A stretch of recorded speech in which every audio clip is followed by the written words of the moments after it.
मुल्क में मुआशी सूरत हाल है, उसमें नौजवान बहुत ज़्यादा मायूस हैं और बाहर जाने के लिए हर नौजवान ख्वाहिशमंद है। तो मायूसी की इस फ़ज़ा को ख़त्म कैसे किया जा सकता है? तकरीबन 765,000 लोगों ने पाकिस्तान छोड़ा, जिसमें से 92,000 जो थे वो हाईली एजुकेटेड इंडिविजुअल्स थे, जिसमें डॉक्टर्स, इंजीनियर्स, कंप्यूटर साइंटिस्ट और इस तरह के लोग थे। और वो इसलिए जा रहा है, को समझता है कि अब पाकिस्तान के साथ इस वक्त जो हुआ है 10 अप्रैल के वक्त, पाकिस्तान से हमारी उम्मीदें खत्म हो चुकी हुई, यहाँ इंसाफ नहीं है, यहाँ इत्मीनान नहीं है, यहाँ सुकून नहीं है। जी, ओवरऑल ही मुल्की हालात को लेके बड़े परेशान हैं और ये जो इन्हितात हो रहा है कि यहाँ से बच्चे पढ़ लिख के और जो क्रीम होती है वो छांटी होकर मुल्क से बाहर चली जाती है, तो फिर ऐसा होगा तो फिर मुल्क कैसे चलेगा?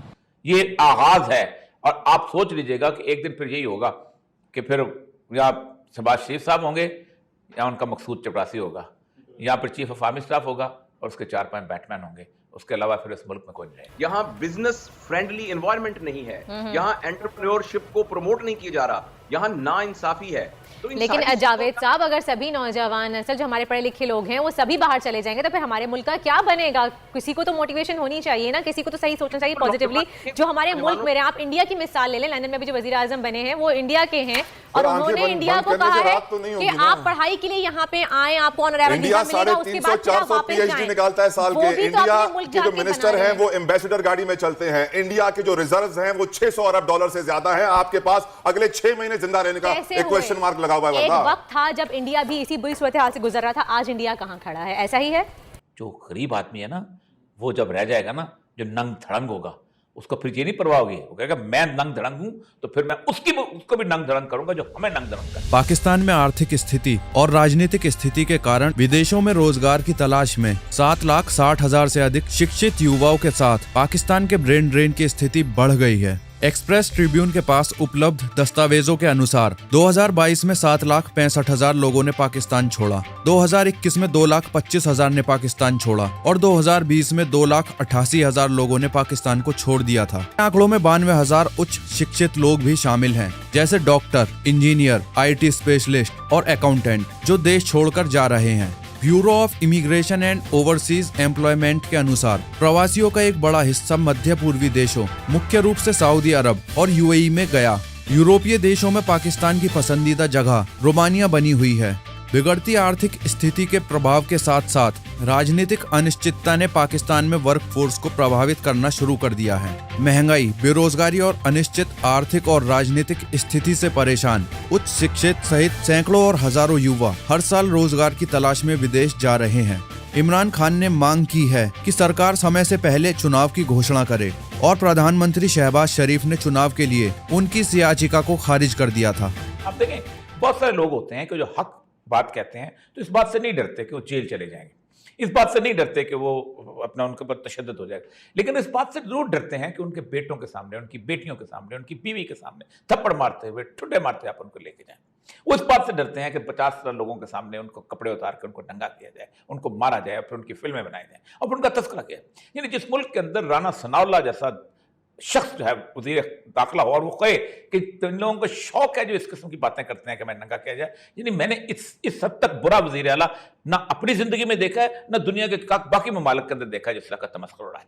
एक Pakistan institute of development economics का जो सर्वे था जिसमें कहा था कि 40% पाकिस्तानी जो हैं वो मुल्क छोड़ना चाहते हैं, तो उसमें ये कहा गया कि तकरीबन 1 मिलियन यंग पाकिस्तानी जो हैं शायद जो है वो अगले 2023 में छोड़ दें। इससे पहले जितनी भी हुकूमतें आई हैं, इससे पहले जितने भी लीडर आए हैं, वो सारी यही बातें कह रहे हैं पिछले 20 साल से, कोई नई बात नहीं सुना है, जिसकी वजह से लोगों का इन लीडरशिप के ऊपर एतमाद उठ गया।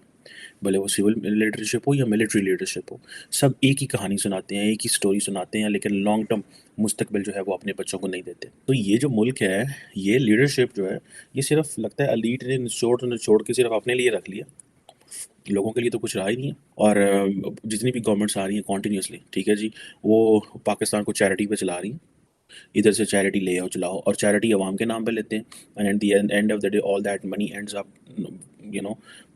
कर्जे ही कर्जे। देखिए, नौजवान हमेशा रोल मॉडल्स को फॉलो करते हैं। हमारे आपके चैनल में, बाकी चैनल्स में, मीडिया में जो लोग हाईलाइट हो रहे हैं, जो ग्लोरीफाई हो रहे हैं, जिनके बारे में 24 घंटे बात हो रही है, वो लोग हैं जो पाकिस्तान में सिर्फ हुकूमत करने के लिए आते हैं, घर उनके मुल्क से बाहर हैं।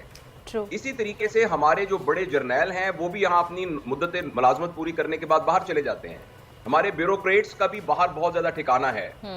ऐसी सूरत के अंदर वो लोग जो पॉलिसी मेकर्स हैं, वो लोग जो पाकिस्तान के निज़ाम को पिछले 40, 50, 60 साल से चला रहे हैं, उनका तो एतबार पाकिस्तान पर है नहीं। और एक नौजवान बेचारा जिसने एमबीबीएस किया और एमबीबीएस करने के बाद अब वो 15 जगह पर एप्लीकेशन दे के रिजेक्ट होकर फिर रहा है, उसको हम ये कहते हैं कि इसको मोटिवेशन का टीका लगा के यहाँ रोक दिया जाए। तो ये बहुत नाइंसाफी की बात है। यहाँ बिजनेस फ्रेंडली एनवायरनमेंट नहीं है, यहाँ एंटरप्रेन्योरशिप को प्रमोट नहीं किया जा रहा, यहाँ नाइंसाफी है। तो लेकिन जावेद साहब, अगर सभी नौजवान असल जो हमारे पढ़े लिखे लोग हैं वो सभी बाहर चले जाएंगे तो फिर हमारे मुल्क का क्या बनेगा? किसी को तो मोटिवेशन होनी चाहिए ना, किसी को तो सही सोचना चाहिए पॉजिटिवली। जो हमारे मुल्क में, आप इंडिया की मिसाल ले लें, लंदन में भी जो वजीर आजम बने हैं वो इंडिया के हैं और उन्होंने इंडिया को कहा है कि आप पढ़ाई के लिए यहाँ पे आए, आपको ऑनरेबल वीजा मिलेगा, उसके बाद फिर आप वापस जाएं। निकालता है साल के। इंडिया के जो मिनिस्टर हैं वो एम्बेसडर गाड़ी में चलते हैं। इंडिया के जो रिजर्व्स हैं वो 600 अरब डॉलर से ज्यादा हैं। आपके पास अगले 6 महीने जिंदा रहने का एक क्वेश्चन मार्क लगा हुआ है। एक वक्त था जब इंडिया भी इसी बुरी सूरत हाल से गुजर रहा था, आज इंडिया कहां खड़ा है? ऐसा ही है। मैं और आप बैठकर यहाँ मातम कर सकते हैं और इसका गिला कर सकते हैं और इंडिविजुअली अपनी मिसालें दे सकते हैं। हम ये कह सकते हैं कि मैं नहीं जाऊंगा, मैं यहाँ खड़ा हूं। आप ये कह सकती हैं कि भाई आप यहाँ अपनी जो भी एबिलिटीज है उनको इस्तेमाल करेंगे, लेकिन ये बिल्कुल ऐसे होगा, कुछ मामले इनफरादी तौर पर हल करने से हल नहीं होते, इनके लिए एक इज्तिमाई पॉलिसी चाहिए। तो क्योंकि इंडस्ट्रियल ग्रोथ जो है वो पिछले अगर आप 20 साल में देखें तो बहुत कम ग्रोथ हुई है, और ख़ास तौर पे जो टैलेंटेड सेक्टर्स हैं जिसमें इंजीनियरिंग गुड्स हैं, फार्मास्यूटिकल्स हैं, बायोटेक्नोलॉजी है, मिनरल्स हैं और एडवांस्ड एग्रीकल्चर है, इनमें जो है वो दुनिया भर में बहुत ज़्यादा डिमांड है और पाकिस्तान में अपॉर्चुनिटीज़ जो हैं वो बहुत महदूद हैं, क्योंकि यहाँ पे इन सेक्टर्स के अंदर हमने इन्वेस्टमेंट उतनी नहीं करी जितनी करनी चाहिए थी। तो जिसकी वजह से बहुत बड़े पैमाने के ऊपर जो बच्चे इन फील्ड में ट्रेन होते हैं वो बाहर जा रहे हैं। 10 अप्रैल को लोग 75 साल के गुस्से के साथ बाहर निकले हैं। लोगों की नफरत थी, लोगों के अंदर वो जो इनकलाब में कहते हैं टिपिंग पॉइंट। एक गधे के ऊपर आप लाठियां रखते जाते हैं, 1, 2, 3, 4, 5, 1000, 1500, 2000 रखते हैं, लेकिन 2001 रखते हैं तो एकदम गधा उछलता है और सब कुछ नीचे गिरा देता है। वो गधे के एजिटेशन का टाइम होता है। अवाम को हमने गधे की तरह रखा हुआ, लेकिन एक बर्दाश्त होती है गधे की भी। ये आगाज है और आप सोच लीजिएगा कि एक दिन फिर यही होगा कि फिर या शहबाज शरीफ साहब होंगे या उनका मकसूद चपरासी होगा, या फिर चीफ ऑफ आर्मी स्टाफ होगा और उसके 4-5 बैटमैन होंगे। उसके अलावा फिर इस मुल्क में कोई नहीं। लेकिन मसला सर ये कि ये कौन लोग जा रहे हैं जिनके पास पैसा है? गरीब आदमी नहीं जा रहा। गरीब आदमी इनसे इंतकाम लेगा।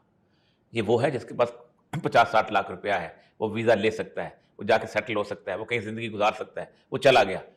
जो गरीब आदमी है ना, वो जब रह जाएगा ना, जो नंग धड़ंग होगा, उसको फिर ये नहीं परवाह होगी। वो कहेगा मैं नंग धड़ंग हूं तो फिर मैं उसको भी नंग धड़ंग करूंगा जो हमें नंग धड़ंग कर। एक तो मुल्क के अंदर साजगार माहौल नहीं होगा, लोग डिग्रियां लेके धक्के खाते फिरेंगे और 20-20 जगह पर इंटरव्यू देंगे तब भी उनको नौकरी नहीं मिलेगी, और मुल्क के अंदर इंसाफ नहीं होगा, मेरिटोक्रेसी नहीं होगी, तो फिर नौजवान बेचारे क्या करें।